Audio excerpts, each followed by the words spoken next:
Welcome students. आशा है आप लोग खुश होंगे और स्वस्थ होंगे। मैं प्रभा परगाई डीपीएस हल्द्वानी लामाचौड़ से आज आपके लिए कक्षा 8 का पाठ 16 बाज और सांप चैप्टर लेकर प्रस्तुत हुई हूँ। तो बच्चों, ये जो हमारा चैप्टर है, ये चैप्टर एक कहानी है।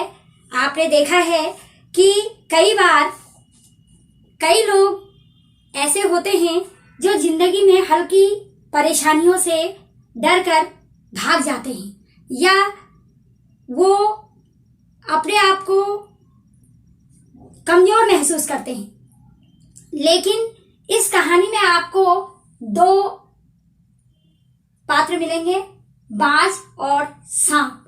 तो बाज और सांप में हमें हमेशा बाज से सीखना चाहिए, यानी कि ये कहानी जब आप पढ़ेंगे तो आपको बाज से कुछ सीखना चाहिए, ना कि सांप से। क्योंकि यहाँ पर बाज एक बहुत ही साहसी रूप में दिखाया गया है कि किस तरह बाज हर परेशानियों का सामना डटकर करता है और अंत में मृत्यु के समय भी वो बहुत ही डटकर अपने प्राणों को न्यौछावर करता है। तो भाई, यानी कि व्यक्ति अगर छोटी छोटी परेशानियों से भागना शुरू करता है तो एक समय ऐसा आता है जब वो बिल्कुल डरपोक बन जाता है, उसके अंदर डर बैठ जाता है और वो छोटी छोटी परेशानियों का भी सामना नहीं कर पाता।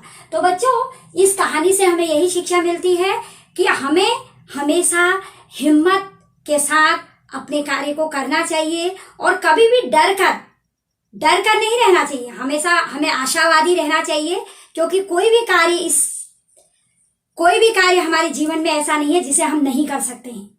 हर कार्य हर व्यक्ति कर सकता है। बस अगर आपके मन में इच्छा है, लगन है, साहस है, तो आप उस कार्य को बहुत आसानी से कर सकते हैं। तो बच्चों, इस चैप्टर में आपको कुछ शब्द अर्थ मिलेंगे, जैसे शिखर का अर्थ होता है पहाड़ की चोटी, सरिता नदी, सिटपिटाना भय, असीम जिसकी कोई सीमा न हो उसको असीम कहा जाता है, खोखली जगह, इसे छेद भी कहा जाता है। कोई कहीं पर कोई छेद हो, होल हो, तो उसे खोखली जगह भी कहा जाता है। तो इस तरह ये आपके पाठ के कुछ शब्दार्थ हैं। तो मैं आपको पाठ को पढ़ना आपका शुरू करती हूँ। तो बाज और सांप, तो आप भी अपनी बुक पे देखेंगे कि ये कहानी आपको बहुत अच्छी लगेगी और आपको पढ़ने में अच्छा भी लगेगा। तो बाज और सांप की ये जो कहानी है, समुद्र के किनारे ऊंचे पर्वत की अंधेरी गुफा में एक सांप रहता था। समुद्र के किनारे में ऊंची पर्वत पर अंधेरी गुफा थी, वहां पर क्या रहता था बच्चों? एक सांप रहता था। समुद्र की तूफानी लहरें धूप में चमकती, झिलमिलाती और दिन भर पर्वत की चट्टानों से टकराती रहती थी। यानी कि समुद्र की जो लहरें थी वो दिन भर आवाज करती हुई, खलखल कलकल की आवाज करती हुई दिन भर इन पर्वतों की चट्टानों पर बार बार क्या करती थी? टकराती थी। क्योंकि समुद्र की जो लहरें होती है वो ऊंची ऊंची जाती हैं और फिर लौट के वापस आती हैं। तो इस तरह वह पर्वत की चट्टानों से टकराती थी। पर्वत की अंधेरी घाटियों में एक नदी भी बहती थी। उसी पर्वत की अंधेरी घाटी पर एक नदी बहती थी। अपने रास्ते पर बिखरे पत्थरों को तोड़ती, शोर मचाती हुई यह नदी बड़े जोर से समुद्र की ओर लपकती जाती थी। यानी कि यह नदी भी बार बार समुद्र में मिलती थी और बार बार समुद्र में लपक झपक करती थी। जिस जगह पर नदी और समुद्र का मिलाप होता था वहां लहरें दूध के झाग सी सफेद दिखाई देती। यानी कि जहां इनका मिलाप होता था वहां पर दूध के झाग सी सफेद दिखाई देती। अपनी गुफा में बैठा हुआ सांप सब कुछ देखा करता था। अब जो गुफा में सांप बैठा हुआ था वह ये सारे नजारों को देख रहा था कि कैसे समुद्र की लहरें आती हैं और पर्वत पर टकरा कर चली जाती है, कैसे नदी समुद्र में मिलती है। ये सारी चीजें सांप चुपचाप अपने बिल से देख रहा था। लहरों का गर्जन, आकाश में छिपती हुई पहाड़ियां, टेढ़ी मेढ़ी बल खाती नदी की गुस्से से भरी आवाजें, वह मन ही मन खुश होता था कि इस गर्जन तर्जन के होते हुए भी वह सुखी और सुरक्षित है। उसको बड़ा आराम मिलता था। वो सोचता था कि इतनी सारी चीजें हो रही हैं, इतना गर्जना हो रही है, इतना हवाएं चल रही हैं, इतना लहरें आ रही हैं, लेकिन फिर भी मैं क्या हूँ? खुश हूँ और सुरक्षित हूं, अपने ही बारे में सोचता था कि मैं सुरक्षित हूं, कोई उसे दुख नहीं दे सकता। वो सोचता था कि मुझे कोई भी दुख नहीं दे सकता। सबसे अलग, सबसे दूर वह अपनी गुफा का स्वामी है। वह सोचता था कि उस गुफा का स्वामी वह है।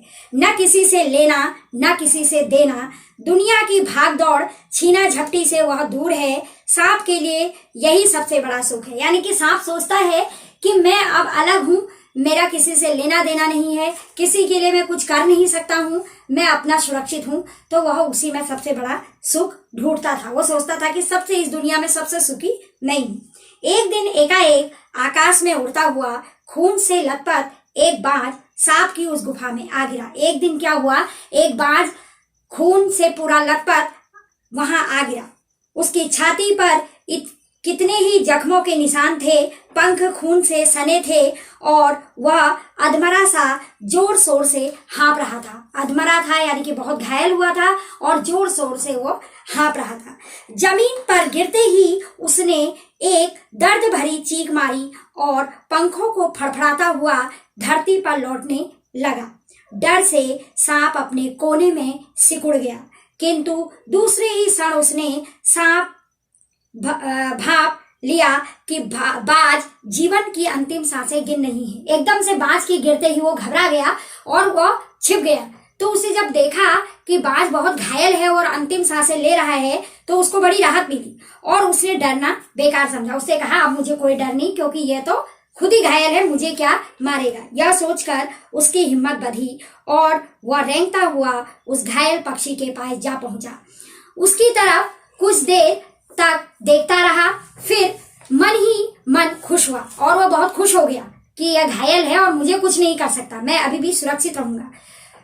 क्यों भाई इतनी जल्दी मरने की तैयारी कर ली? बाज ने एक लंबी आह भरी, ऐसा ही दिखता है कि आखिरी घड़ी आ पहुंची है, लेकिन मुझे कोई शिकायत नहीं है। बाज ने कहा मुझे ऐसा लगता है कि मेरा अंत समय आ गया है, लेकिन इससे मुझे कोई शिकायत नहीं है। मेरी जिंदगी भी खूब रही भाई, जी भरकर उसे भोगा है। उसने कहा मैंने अपनी जिंदगी में सारी चीजें भोगी हैं, यानी कि मैंने सारे सुख अपनी जिंदगी में भोगे हैं। जब तक शरीर में ताकत रही कोई सुख ऐसा नहीं बचा जिसे मैं ना भोग सका। यानी कि जो बाज था वो बहुत साहसी था, वो डरता नहीं था। जैसे सांप हर चीज से डर के छिप जाता था, बाज ऐसा नहीं था। कोई सुख ऐसा नहीं जो मैंने नहीं भोगा। दूर दूर तक उड़ाने भरी, यानी कि वो कहता है कि मैं बहुत दूर दूर तक, जब तक मेरे में सांसें थी, जब तक मेरे में ताकत थी, तब तक मैं बहुत अपनी जिंदगी में बहुत ऊंची ऊंची उड़ाने मैंने भरी। आकाश की ऊंचाइयों को अपने पंखों से मैंने नाप लिया, यानी कि मैंने पूरे इस संसार को अपने पंखों से नाप लिया। तुम्हारा बड़ा दुर्भाग्य है कि तुम जिंदगी भर आकाश में उड़ने का आनंद कभी नहीं उठा पाओगे, ऐसा उसने सांप से कहा। सांप बोला आकाश, आकाश को लेकर क्या मैं चाटूंगा? आकाश में आखिर क्या रखा है? उसने कहा कि आकाश से मैं क्या कर लूंगा, आकाश को क्या मैं चाटूंगा? क्या मैं तुम्हारे आकाश में रेंग सकता हूं? ना भाई, तुम्हारा आकाश तुम्हें ही मुबारक, मेरे लिए तो यह गुफा ही भली है। क्योंकि वो डरता था और हमेशा एक जगह पर अपनी गुफा में ही रहता था। इतनी आरामदेह और सुरक्षित जगह और कहाँ होगी। सांप मन ही मन बाज की मूर्खता पर हंस रहा था। वह सोचने लगा कि आखिर उड़ने और रेंगने के बीच कौन सा भारी अंतर है। अंत में तो उसके भाग्य में मरना ही लिखा है। शरीर मिट्टी का है, मिट्टी में ही मिल जाएगा। अचानक बाज ने अपना झुका हुआ सिर ऊपर उठाया और उसकी दृष्टि सांप की गुफा के चारों ओर घूमने लगी। चट्टानों में पड़ी दरारों से पानी गुफा में टपक रहा था। सीलन और अंधेरे में डूबी गुफा में एक भयानक दुर्गंध आ रही थी। उस गुफा में बहुत ज्यादा बदबू आ रही थी, क्योंकि वहां सीलन भी थी और पानी भी रिस रहा था, तो वहां दुर्गंध आ रही थी। मानो कोई चीज वर्षों से पड़ी पड़ी यहाँ सड़ गई हो, ऐसा लग रहा था। यानी कि बाज को बहुत ही बदबू आने लगी। बाज के मुंह से एक बड़ी जोर की करुण चीख फूट पड़ी।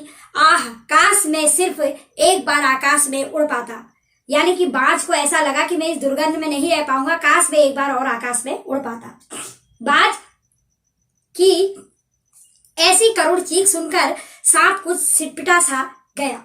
एक क्षण के लिए उसके मन में उस आकाश के प्रति इच्छा पैदा हो गई।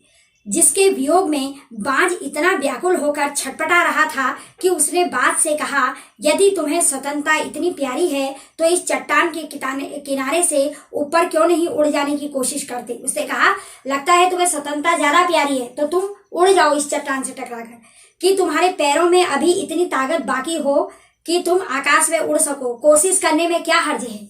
सांप ने उसको एक चिढ़ाया कि तुम ऐसा क्यों नहीं करते। बाज में एक नई आशा जग उठी। उसके कहते ही बाज के अंदर और साहस आ गया। वह दुने उत्साह से अपने घायल शरीर को घसीटता हुआ चट्टान के किनारे तक खींच लाया। खुले आकाश को देखकर उसकी आंखों की चमक और उठी, यानी कि उसमें और उत्साह आ गया, क्योंकि वह स्वतंत्र रहना पसंद करता था। उसने एक गहरी लंबी सांस ली और अपने पंख फैलाकर हवा में कूद पड़ा, किंतु उसके टूटे पंखों में इतनी शक्ति नहीं थी कि उसका शरीर का बोझ संभाल सके। पत्थर सा उसका शरीर लुढ़कता हुआ नदी में जा गिरा। एक लहर ने उसके पंखों पर जमे खून को धो दिया, उसके थके मादे शरीर को सफेद फेन से ढक दिया, फिर अपनी गोद में समेटकर उसे अपने साथ सागर की ओर ले चली। इस तरह बाज की मृत्यु हो गई। लहरें चट्टानों पर सिर ढूंढने लगी, मानो बाज की मृत्यु पर आंसू बहा रही हूं। ऐसा लग रहा था कि जैसे चट्टानों को भी और लहरों को भी दुख हो रहा हो। धीरे धीरे समुद्र के असीम विस्तार में बाज आंखों से ओझल हो गया। एकदम से बाज आंखों से ओझल हो गया। चट्टान की खोखल में बैठा हुआ सांप बड़ी देर तक बाज की मृत्यु और आकाश के लिए उसके प्रेम के विषय में सोचता रहा। बहुत देर तक वह इस चीज को सोचता रहा और प्रकृति जो बाज के लिए आवाज कर रही थी वह भी उसको सुनाई दे रही थी। आकाश की असीम शून्यता में ऐसा आकर्षण छिपा है जिसके लिए बाज ने अपने प्राण गंवा दिए, ऐसा सांप ने सोचा। वह खुद तो मर गया लेकिन मेरे दिल का चैन अपने साथ ले गया। सांप ने कहा, मैं भी जानना चाहता था कि आखिर इतना हिम्मत और इतने साहस स्वतंत्रता के लिए उसने दिखाया और वह उसने अपने प्राणों को गंवा दिया। न जाने आकाश में क्या खजाना रखा है। एक बार तो मैं भी वहां जाकर उसके रहस्य का पता लगाऊंगा, चाहे कुछ देर के लिए ही हो। कम से कम उस आकाश का स्वाद तो चख लूंगा। यह कहकर सांप ने अपने शरीर को सिकोड़ा और आगे रेंगकर अपने को आकाश की शून्यता में छोड़ दिया। धूप में क्षण भर के लिए सांप का शरीर बिजली की लकीर सा चमक गया, किंतु जिसने जीवन भर रेंगना सीखा था वह भला उड़ क्या पाता। यानी कि जो जीवन भर एक ही जगह पर रेंगता रहा उसको उड़ना नहीं आया। नीचे छोटी छोटी चट्टानों पर थप से बाज जा गिरा। ईश्वर की कृपा से बेचारा बच गया, नहीं तो मरने में क्या कसर बाकी थी। सांप हंसते हुए कहने लगा, सो उड़ने का यही आनंद है। भर पाया मैं तो। पक्षी भी कितने मूर्ख हैं, धरती के सुख से अनजान रहकर आकाश की ऊंचाइयों को नापना चाहते हैं, ऐसा सांप ने कहा। किंतु अब मैंने जान लिया कि आकाश में कुछ नहीं रखा, केवल ढेर सी रोशनी के सिवा वहां कुछ भी नहीं। शरीर को संभालने के लिए कोई स्थान नहीं, कोई सहारा नहीं। फिर वे पक्षी किस बूते पर इतनी डींगे हाँकते हैं, किस लिए धरती के प्राणियों को इतना छोटा समझते हैं। अब मैं कभी धोखा नहीं खाऊंगा। मैंने आकाश देख लिया और खूब देख लिया। बांस तो बड़ी बड़ी बातें बनाता था, आकाश के गुण गाते थकता नहीं था। उसी के बातों में आकर मैं आकाश में कूदा था। ईश्वर भला करे, मरते मरते बच गया। अब तो मेरी यह बात और भी पक्की हो गई कि अपनी खोखल से बड़ा सुख और कहीं नहीं है। यानी कि जहां पर वो रहता है, जिस छेद में, वहां से बड़ा सुख कोई नहीं है।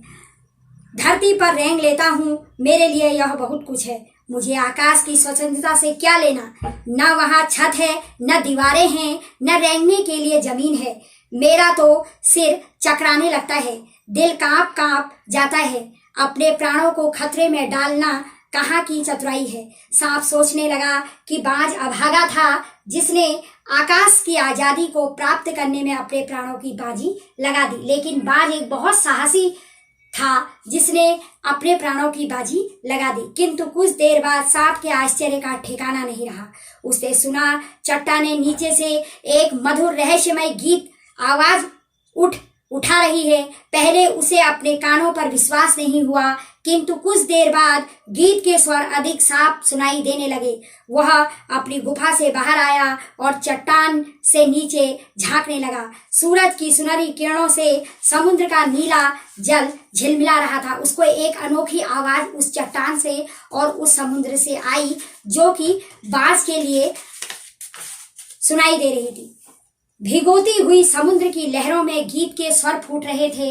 लहरों का यह गीत दूर दूर तक गूंज रहा था। सांप ने सुना, लहरें मधुर स्वर में गा रही हैं, हमारा यह गीत उन साहसी लोगों के लिए है जो अपने प्राणों को हथेली पर रखे हुए घूमते हैं। आपको पता है कि हमारे वीर सैनिक, यानी कि हमारे सैनिक जो आज भी हमारे देश की रक्षा के लिए अपने प्राणों की आहुति दे देते हैं, उनको भी हम इस पाठ के जरिए सलामी देते हैं कि वह भी अपनी जिंदगी को दांव पर लगाकर हमारी रक्षा करते हैं। तो जो ओ निडरबाज, यानी कि यहाँ पर बाज को वही दर्जा दिया गया है। ओ निडरबाज, शत्रुओं से लड़ते हुए तुमने अपना कीमती रक्त बहाया है, पर वह समय दूर नहीं जब तुम्हारे खून की एक एक बूंद जिंदगी के अंधेरे में प्रकाश फैलाएगी और साहसी बहादुर दिलों में स्वतंत्रता और प्रकाश के लिए प्रेम पैदा करेगी। तुमने अपना जीवन बलिदान कर दिया, किंतु फिर भी तुम अमर हो। जब कभी साहस और वीरता के गीत गाए जाएंगे, तुम्हारा नाम बड़े गर्व और श्रद्धा से लिया जाएगा। हमारा गीत जिंदगी के उन दीवानों के लिए है जो मरकर भी मृत्यु से नहीं डरते। निर्मल वर्मा, यानी कि इस पाठ में हम उन वीर शहीदों को भी सलामी देते हैं जो हमारी रक्षा के लिए अपने प्राणों की आहुति देते हैं। तो बच्चों, इस पाठ से आपको यही शिक्षा मिलती है कि हमें अपने जीवन में हमेशा निडर होकर सच्चे साहसी रूप में अपने देश की रक्षा के लिए अपने प्राणों की आहुति देने के लिए तत्पर रहना चाहिए।